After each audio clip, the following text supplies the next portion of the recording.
Hi, welcome back to the farm. Well, we just picked up this Polaris Big Boss 6x6. I mean, how many tires do you need? You need all of them. All 6 of them to drive this. This is a 1992. Been sitting outside a little while there. You can see it's pretty faded on the top there. It's got these nice little side toolboxes on either side. Kind of neat. Got a lot of room in there. Put stuff. And the tires aren't in too bad a shape. No weather cracking on them. I think that one there, I think it's got a tube in it. But the rest of them don't.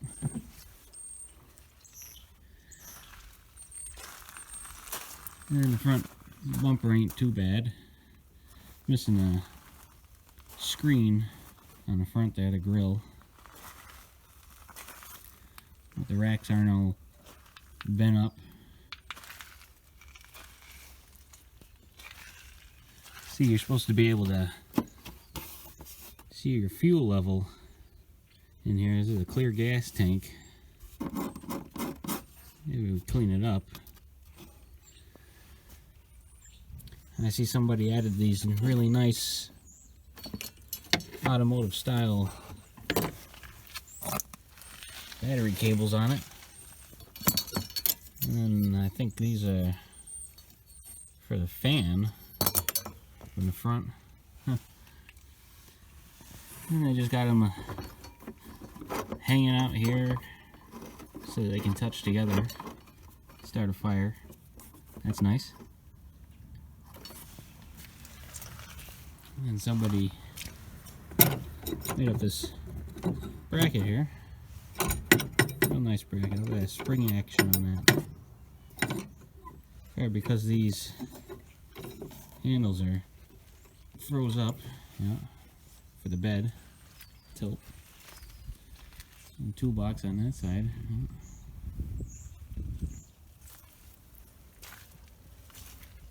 Still got a lot of good tread on them too.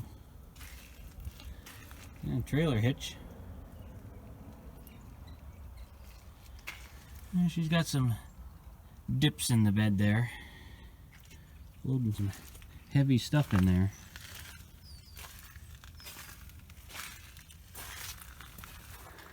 I guess they're rated like for 800 pounds carrying capacity.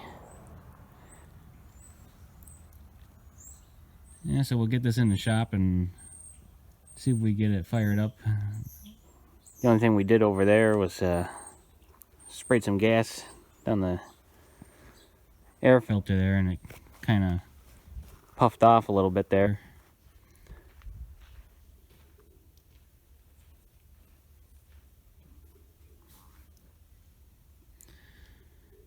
So we'll get it in the shop there and see if we can get it running on its own fuel and power. Okay, it didn't get into the shop yet. I got a little anxious there and started taking stuff apart here. Plus it's such a nice day out. Gotta get a little tan. Yeah, real nice day. Well, I got the fuel tank off and the seat and everything here and the air box. And one big problem I see, bad gas, plus, what do you see down in there? Well, you can see it a little bit. This thing is all collapsed. It's all squishy.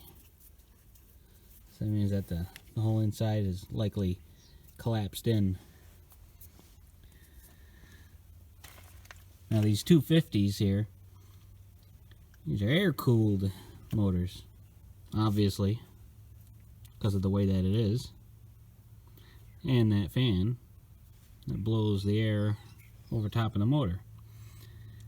Not oil-cooled like a lot of four-wheelers are, or liquid-cooled now. And I see another little thing here. Somebody was into that spark plug before. And those two wires here, they have them spliced in to the lines for the fan. And if you look right here on the back of the motor mount, that's the sensor for the fan. A lot of times those get broken or don't work very good, put it that way. So you can run some lines to those lines on a toggle switch. That would be a lot better than those cables. And I noticed up here on top of the master cylinder here, this is custom. I don't know if this is for a winch. When I trace the lines here, yeah, those lines right there, back, and they come back here. Let's see, where is it? Right there. That plug. Just a positive and a negative. Kind of strange. Oh yeah, I didn't open up this toolbox on this side. Let's see what we got in here. Oh, lots of goodies. Hey, that's a good screwdriver right there. Nope. A lot of bolts and nuts. And I can confirm that this is frozen up. Yeah, frozen. That's why they changed over to this nice style bracket.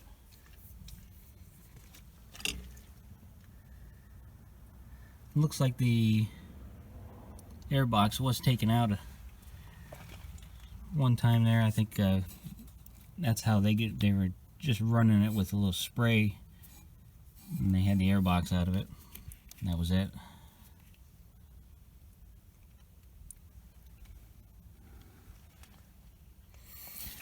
And then this is your oil line here that goes down to the oil pump down there, or injecting the oil in, and it goes up to your oil tank. And the fan turns over. Now on these 6x6s, their brakes are a little weird. Like if you look, your right side brake just has one line that goes all the way back to the very back.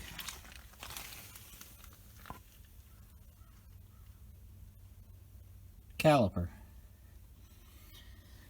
And then your left side master cylinder operates the front and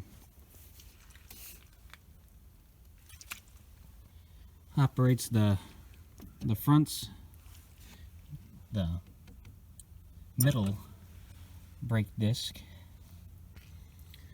That's a kind of little odd. So we'll get this, well,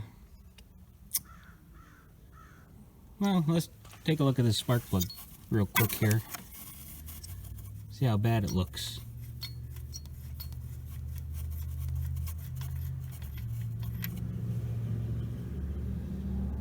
Oh, that's a pretty new looking plug.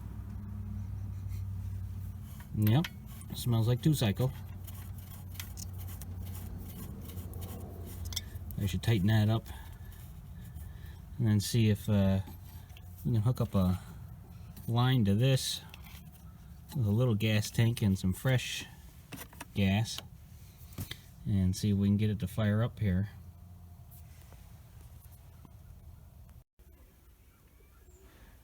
Well, I got a battery hooked up to it here, and I threw a compression gauge in there just to see how good it was, and it's up to about 110, 115, so that's good. So next I'll try to replace this line and hook it up to a temporary gas tank.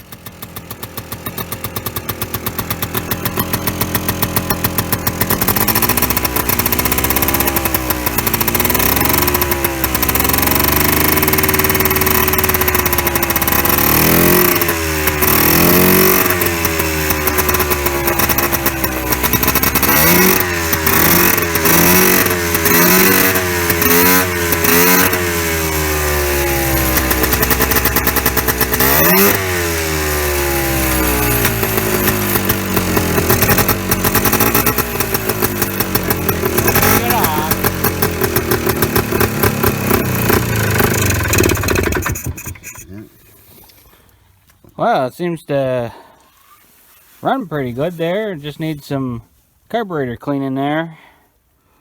And boy, it's smoky, that's for sure.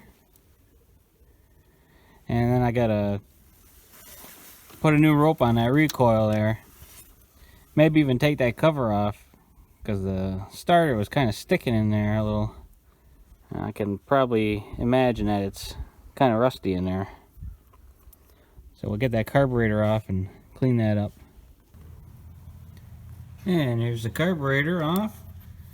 And there's a little bit of green stuff in the bottom of it. Not horribly bad, but not good either. And it's probably clogged up in that main jet there. Yeah, you can't even see down through it. And then the other little jet down in there, probably your idle there. And clean up the needle and clean up the air mixture right there for the idle air. Okay, I'll get this all cleaned up and get it back on. Well, it's about 5 hours later. Had to move inside because the weather was getting bad and cold again. So I got the heater running back there. Hope it's not too loud. Cleaned the carburetor all up.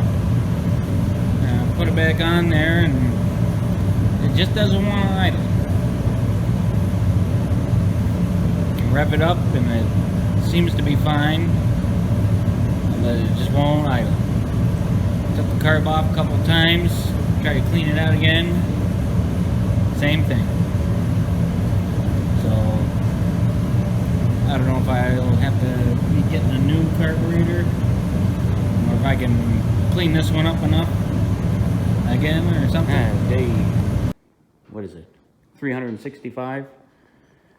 No, just day 3 working on this. And what I did, I put the carburetor back on after cleaning it a few times, thinking it was the idle air circuit or something clogged up in the idle circuit, because it would only run on choke, either all the way or halfway, but it wouldn't idle. So I put the fuel tank back on and put a new fuel shut-off valve on it. It was all gummed up. I want a nice steady supply of gas instead of trying to bottle feed it. So I put it back on there, and then I put the air box back on, thinking maybe it was running too lean without the air box for restriction. But that didn't work either. So I read online that there's a plug on the bottom of the crankcase that you take out, and any built up gas or oil that's gotten down in there, you can drain it out. And someone was having the same problem, not getting it idling, and they drained it, and then it would idle. So we'll test that out and see if that works out. And now I'm underneath here, and yep, there is a drain there. Like this is the starter right here, and a drain for the recoil. And if you look way up in there, there's another drain right there for the crankcase. Now, I was able to get up through there with an extension and a joint end. We might have to take this off to really get up in there good. Might be able to, yeah, I can get on it right here with my hand to open it up, let it drain out, see what there is in there, right there. Let's take a look. Well, I took that plug out of the bottom of the crankcase there, and only a few drops of oil came out, so that wasn't a problem. So the next step I'm going to try is I'm going to try testing out those crank seals.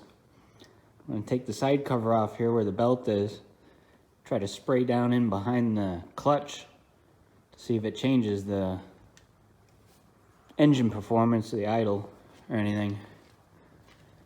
And then if that's the case, then we gotta pull the clutch off and change the sealing behind that, and on the other side too, behind the flywheel. So let me get that side cover off. And now I got the side cover off here, and boy, was that the vent tube on top of the cover clogged right up with grass and stuff there from a mouse. And there's the pile of it right there. So I'm gonna make sure that that's all cleaned out there.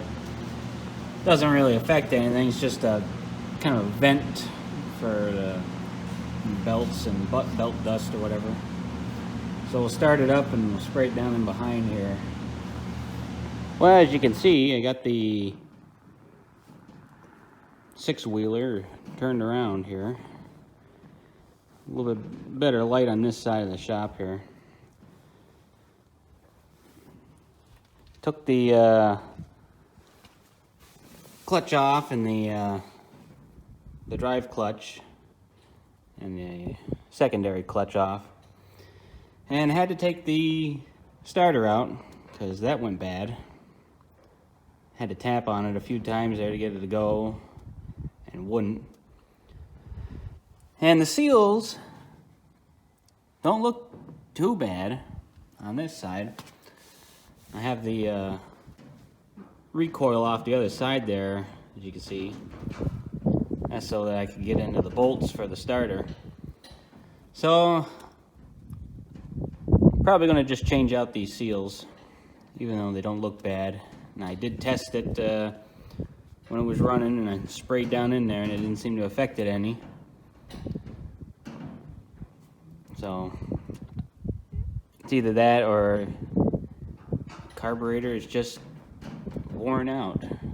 Doesn't look like it, but maybe it is.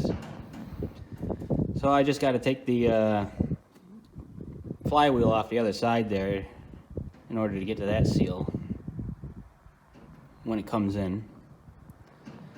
So I got a new starter coming, new seals, carb kit, just in case there. Let's go take a look at that starter. I'll show you what's wrong with it. And here we are. Here's the starter there. Got it all taken apart here. And this is the problem right here. That brush worn right down. That's as far as it goes. The other side there was just catching a little bit once in a while when you tapped it. It would cause it to spin. But I got a new starter coming there. It's only 32 bucks, so it's not too bad. So when the new parts come in, bring you back here. Well, that's it for now. Thanks for watching. Don't forget to like, comment, and subscribe for more. And I'll see you in the next video, part 2 on this.